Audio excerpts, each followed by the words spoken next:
આજે આંતરરાષ્ટ્રીય મહિલા દિવસ છે ત્યારે રાજ્યમાં એકમાત્ર પોરબંદર ખાતે મહિલાઓ અને બાળકો માટેના ખાસ આરક્ષિત બાગ અંગે જુઓ પોરબંદર ટાઈમ્સનો આ ખાસ અહેવાલ। આંતરરાષ્ટ્રીય મહિલા દિવસના અવસરે પોરબંદર શહેરના મધ્યમાં આવેલો ઐતિહાસિક રાજમાતા રૂપાળીબા બાગ મહિલાઓના સશક્તિકરણ અને સમાજમાં મહિલાઓના માન સન્માનનું અનોખું પ્રતીક બની રહ્યું છે। દાયકાઓ પહેલા મહિલાઓ અને બાળકોને મનોરંજન તેમજ આરામ માટે એક સુરક્ષિત અને અનુકૂળ સ્થળ ઉપલબ્ધ થાય તે હેતુથી રાજમાતા રૂપાળીબા બાગનું નિર્માણ કરાવ્યું હતું। આ બગીચો તે સમયની દ્રષ્ટિએ એક અનોખી પહેલ હતી।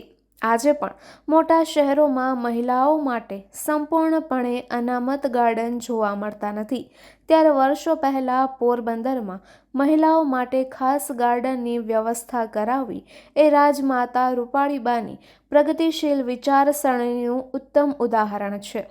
મહિલાઓને સામાજિક અને માનસિક આરામ મળે, તેઓ નિર્ભય રીતે મનોરંજન કરી શકે તેમજ બાળકો સાથે સમય વિતાવી શકે તે માટે શહેરના મધ્યમાં આ સુંદર બાગ મહિલાઓને ભેટ સ્વરૂપે આપવામાં આવ્યો હતો। આજથી 70 વર્ષ પહેલાં જ્યારે ઘરોમાં મોબાઈલ, ટીવી કે પછી અન્ય કોઈ મનોરંજનના સાધનો ન હતા અને ગામમાં પણ મહિલાઓને મનોરંજન મળે તેવી કોઈ સુવિધાઓ ન હતી, ત્યારે મહિલાઓ માટે ઘરમાં જીવન બંધિયાર બની જતું હતું। જે જમાનામાં રીત રસમ મુજબ ઘૂંઘટમાં રહેતી મહિલાઓ ઘરમાં પણ મુક્ત રીતે રહી શકતી ન હોવાને લીધે આવી મહિલાઓ માટે કશું કરવું જોઈએ તેવા આશયથી એમજી રોડ પર આવેલ તળાવને બૂરી દેવામાં આવ્યું હતું અને ત્યાં મહિલા અનામત બગીચો બનાવવામાં આવ્યો હતો। ઇતિહાસ મુજબ આ બાગના નિર્માણ માટે શેઠ નાનજીભાઈ કાલિદાસ મહેતા દ્વારા ₹51,000નું ઉદાર દાન આપવામાં આવ્યું હતું, જ્યારે સૌરાષ્ટ્ર સરકારે ₹34,000નો ખર્ચ કર્યો હતો। આમ કુલ ₹85,000ના ખર્ચે આ બાગનું નિર્માણ કરવામાં આવ્યું હતું। આ બાગનું લોકાર્પણ તારીખ 17 ઓગસ્ટ 1949ના રોજ જન્માષ્ટમીના પાવન દિવસે થયું હતું। વર્ષોથી શહેરની ઓળખ બની ચૂકેલ આ ઐતિહાસિક બાગની જાળવણી મહાનગરપાલિકા દ્વારા કરવામાં આવી રહી છે। ગાર્ડન વિભાગના ક્લાર્ક નિલેશ કિશોરના માર્ગદર્શન હેઠળ એક સિક્યુરિટી ગાર્ડ સહિત 3 સફાઈ કામદારો સતત બગીચાની જાળવણી અને સ્વચ્છતા માટે કામગીરી કરી રહ્યા છે।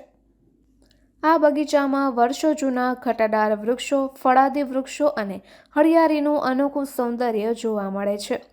આ વૃક્ષોની છાયાના કારણે ઉનાળામાં કાળઝાળ તાપમાં પણ અહીં ઠંડકનો અનુભવ થાય છે, જેના કારણે મહિલાઓ અને બાળકો માટે આ બગીચો એક આરામદાયક સ્થળ બની રહે છે।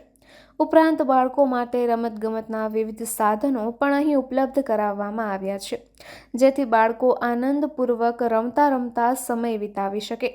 માત્ર મહિલાઓ માટે અનામત હોવાને કારણે આ બગીચામાં બહેનો દ્વારા સમયાંતરે વિવિધ સામાજિક, સાંસ્કૃતિક અને જાગૃતિ કાર્યક્રમોનું પણ આયોજન કરવામાં આવે છે। મહિલાઓ માટે આ બગીચો માત્ર મનોરંજનનું સ્થળ જ નહીં, પરંતુ સામાજિક એકતા અને સક્રિય ભાગીદારીનું કેન્દ્ર બની ગયું છે।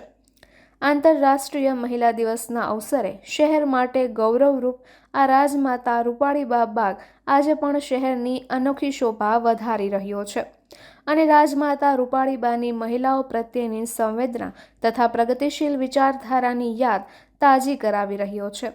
આ બગીચામાં મહિલાઓ મુક્તપણે વિહરી શકે તે ઉપરાંત મનોરંજન મળે તે માટે લસરપટ્ટીઓ, હિંચકા સહિતના અનેક સાધનો પણ તે વખતથી જ મૂકવામાં આવ્યા હતા।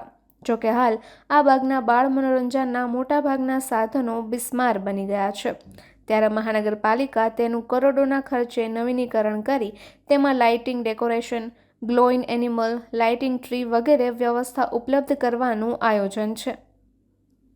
નિપુલ પોપટ, પોરબંદર ટાઈમ્સ। પોરબંદરમાં રાજાશાહી વખતથી આવેલ જે રૂપાળીબા નામથી બગીચો સમગ્ર ગુજરાતમાં પ્રખ્યાત છે। માત્ર ને માત્ર પોરબંદરમાં જ એક એવો બગીચો છે જેમાં મહિલાઓ અને બાળકો જ પ્રવેશ કરી શકે છે। આવો બગીચો લગભગ તો ગુજરાતમાં ક્યાંય નથી આવેલ છે। અને પોરબંદરનું એક ઘરેણું સમાન રૂપાળી બા બગીચો છે. અને હાલમાં ટૂંક સમયમાં આ બગીચામાં રિનોવેશન કરી અને બગીચાને એક નવીનીકરણ કરવામાં આવશે. અને આ બગીચામાં આજ દી સુધી હજી પણ અને ભવિષ્યમાં પણ બહેનો અને બાળકોને પ્રવેશ મળશે એવું એક છે.